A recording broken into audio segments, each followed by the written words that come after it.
Many thanks for staying with us. There's still Ladies Rendezvous on the State Television. Okay, now let's introduce the guest on the program today. Her name is Dr. Mojisola Bankole. She is the Deputy Director of Nursing at Federal Medical Center in Abeokuta. She has loads of accolades, and I can't just wait to read them all out. But first, let's meet her. She has a very beautiful smile. Good morning, ma'am. Good morning, my sisters. Good morning. Good morning. Glad to have you here. Good to have you. And we'll be discussing navigating seasonal health challenges. I'm sure you agree with me, the rate at which people are falling ill at the moment. It's either flu, malaria, typhoid. I remember a neighbor of mine telling me that she went to 2 hospitals to take her baby to about 2 hospitals, the government-owned hospitals last week, and there was no space to admit the child because it was congested. It was really congested. So that was actually what prompted me for us to have this particular conversation. You're welcome on the program, ma'am. Thank you very much. Thank you, ma'am. So when we talk about seasonal health challenges, there's certain health challenges that accompany certain season in our country, Nigeria. Yeah, thank you very much. It's a great pleasure having me around here. And I want to say that navigating illnesses in different seasons has been rampant in the past, particularly now.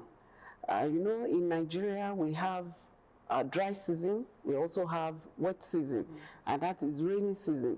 And rainy season is here, and so it also have its own troubles. So some of the troubles that we have at this time is, malaria, just like you mentioned earlier on. We have people having asthma, becoming very sick at this time. We also have people having pneumonia, coming up with it again, having cold, catarrh, cough, and all. You want to agree with me that at this point in time, people are getting sick like no man business. Only those that goes to the hospital are the ones that we could, record. But what about some of them that did not have money, to move out of their various homes to seek for care in the hospital? Those ones are so many. So at this point in time, and it does not elude adults and younger ones. We have children, adults, women, men, and all ages. So this is the time. And during the dry season too, we also have its own challenges. And so that being in mind, we must make sure that we prepare for the season we are moving into. Thank you very much. Blessing. Okay, so talking about weather changing or seasons, like now we are in I'll call it the wet season. Yeah. So it's been raining frequently and all. So there's always this issue with, I'm coming from the kids' angle now. So when they're on holiday, normally during the summer, and there's so much rain and all that, and you see them catching cold, at least I thank God that at that period they're on holiday. Because that means if there was school during this raining period, that means a lot of children will be contacting so much flu and all that, flying all over the place, So I just sometimes think about it that, is there no way we can probably take precaution ahead? Like knowing that, okay, the dry season is going out now and we're getting into the rainy season. Is there maybe a dose and just the way people, children take vaccines and all that? Is there always maybe a way that we can get precautionary treatment before those kind of seasons? Yes, thank you very much. There are ways that we can prepare those children for the season, particularly when we know that we are entering into wet season. We must prepare our children with clothing that are very good for them to protect them from cold, particularly when it comes to dark clothes like this, black. You don't wear them, you don't put on You don't give them white clothes at this time. Yes, you give them something that will conserve cold. Yes, something that would not make them to have cold. You can see me wearing this phyto. I'm also having cold. So another thing is we must make sure that we keep them hydrated. Yes. We keep them hydrated. Water is life. And I keep telling mothers that they should, from time to time, give their children enough water. And when they go to schools, we have often told the proprietors and proprietaries of schools that when children come to school, irrespective of the fact that they did not bring enough water, they should provide them with water in school. You know, be it dry season, be it rainy season, whatever, they must give them enough food, you know, to hydrate them and to make them not to have cough, to have catarrh. You know, the dryness can give them cough and catarrh, and some of them that have asthma too could, you know, it could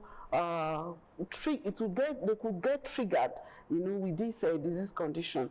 And so, and then another thing is environment that is dirty. You know, we must make sure that from time to time we have good environment. You know, our gutters must be very clean, particularly in the house, even in the hospital, in various homes and schools.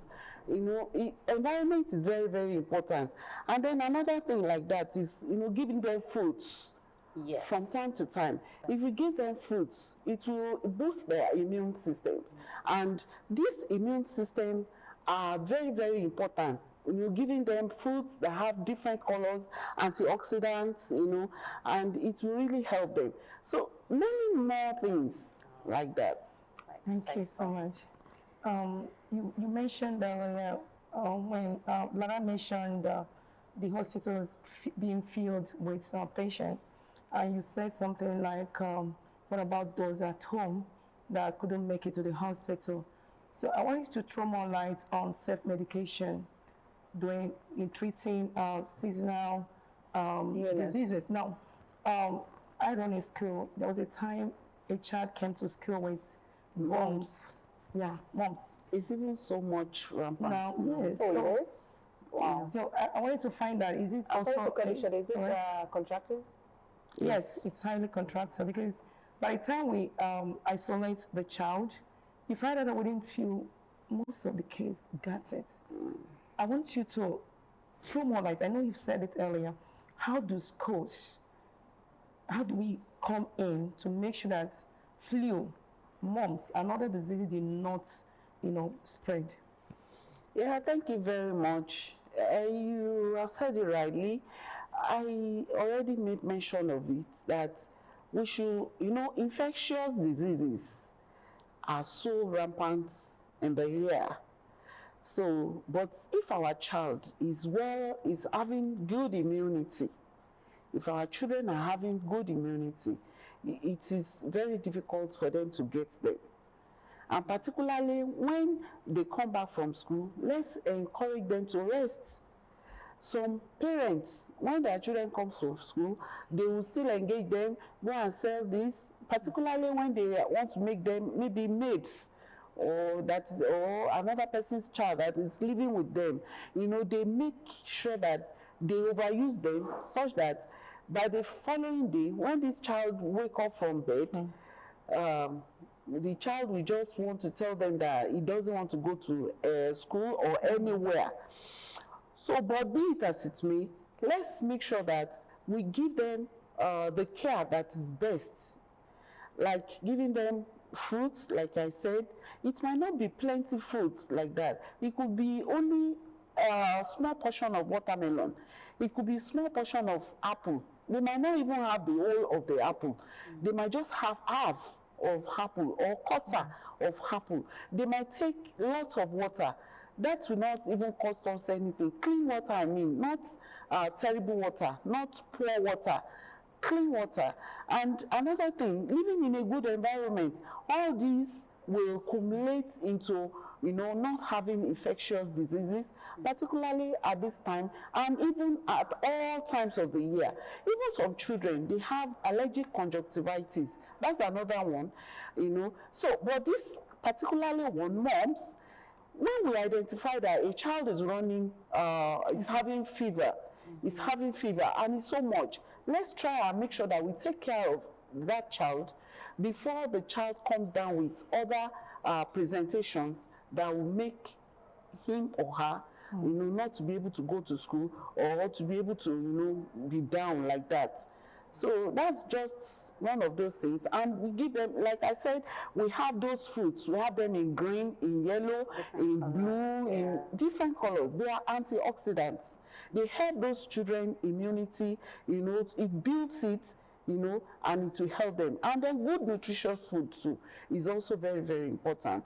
You know, you cannot just be giving a child a bar with little soup, without meat, without fish, and then you say that this child should have immunity. No, this child will not have immunity. The child will have different disease conditions, even the ones you cannot imagine will come up with this child. So let's try as much as possible to give them good food, at least the one we can afford, you know, that will be balanced diet. Thank you. Thank you. Okay, you focus mostly on children. We are also humans. She started it. We are also humans. So adults are also humans. So what about adults? You know, during my introduction, I talked about being considering my health more, being intentional about my health this month and the months to come. Because last month and June was a big deal for me because I was just under the weather most part of last month and in June, and I was saying I want to be intentional about my health and all of that. So, you know, but sometimes it's difficult. It's not like I don't want to be. It's just difficult, you know, being a career person, being a mother, being a wife, you know, putting all that together. So where exactly should we find the balance? How can we find the balance and live a healthy life? You know, it's when the mother is healthy, the father is healthy, then you can really have really healthy children. Yes, thank you very much. For you wearing your spectacles, the glasses you're putting on now, you're already taking care of yourself. Okay. All right. We take care of ourselves from little things. But we discover that most women, they are the forefronts. Let's forget about the issue that the father is going to provide money now to buy some things. But even, I don't even believe that anyway, because women too are really working. So men, we say, they are the provider of everything. No, it is not so these days. So women, are you in the market there, selling goods, making money for the family too? You should also take care of yourself by making sure that you look good, eat good food. Before you take those foods to the house, you are the first person to get them. So buy good foods on the market and eat them. Take some home for your children, for your husband, but make sure that you take care of yourself. Another thing, you have the best of good water around. Buy for yourself, take it. Don't say that, my children, my husband, my husband. Before you know it, you are dying. And what I preach to people, particularly when we go for outreaches, is that people should take care of themselves first. You are the first person to take care of yourself before any other person can look into what is actually happening to you.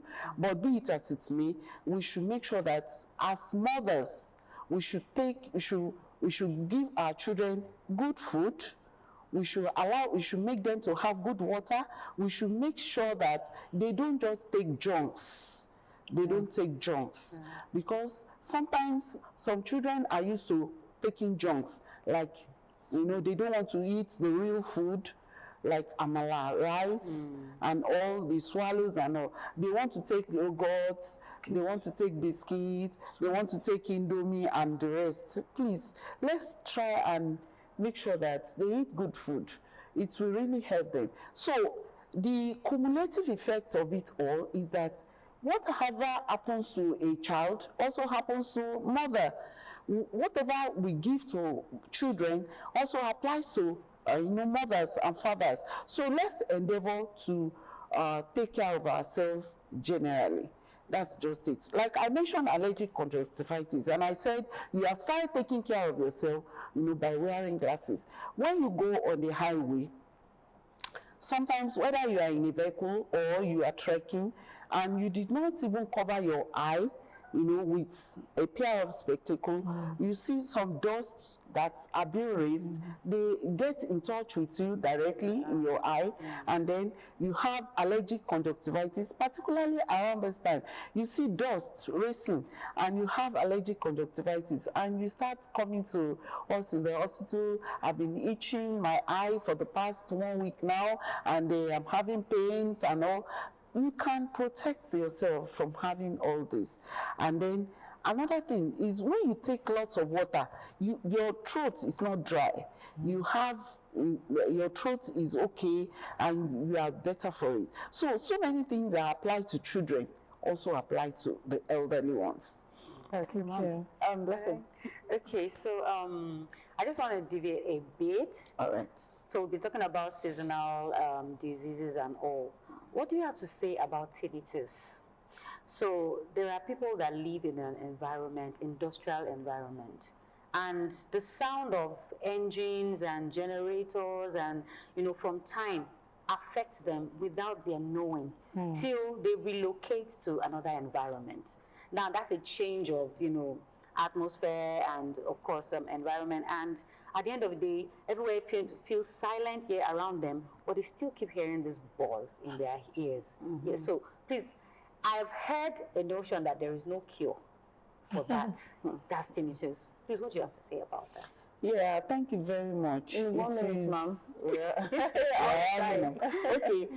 actually, it's not good to live in a noisy environment. It's not good at all. We help it in this country. We don't have an option. Yes, we can help it. We can help it, particularly when it comes to generator and all that. Yes. I know that some places in the community, once it's 10 o'clock, you off your gen. You don't continue with your gen, otherwise they will come for you. So something like that, because this tinnitus that we are talking about is not something you can cure just like that. You keep hearing the sound, and until it disappears. Sometimes it will not, and maybe something has been damaged in the air. So we should make sure that we take care of our hair health. Hair health. Thank you very much for coming on the program, ma'am. And before we go, just 30 seconds, any advice for the mothers especially, and the future leaders of the country? What advice would you like to give to us? Yes, we have the vulnerables. The vulnerables are some of the people we started with, the children, the pregnant women. We also have people that don't even have anything to eat at all. They are just on the highway. So I ask that government should kindly help us to help them in a way such that they help us to help our pregnant mothers, particularly in the hospital when they come. Maybe they will make available the common type of drug, folic acid and ferrous, make it available for them for free or subsidize for it. It will really help them. And then whenever they come to the hospital like that, the government should try as much as possible to provide water at least, and which they have been doing. Thank you very much, ma'am. Thank you so much for coming on the program. Dr. Mojisola Adelola Bankole. She is the Deputy Director of Nursing at Federal Medical Center, Idiaba, Abeokuta. She has an RN, PhD, FWAPCNM, and an FAI-PH. Many thanks for gracing our set today this morning. And to the Ebony Queen, Blessing, many thanks for coming on the program today. Love it. Looking radiant and lemon. Thank you for coming. Thank you for inviting And thank you too for watching Ladies Rendezvous today on Ogun State Television. It is Monday morning, and it is another month in the year 2026. Remember, you have to be healthy before you can get that goal. So please stay healthy. Bye for now.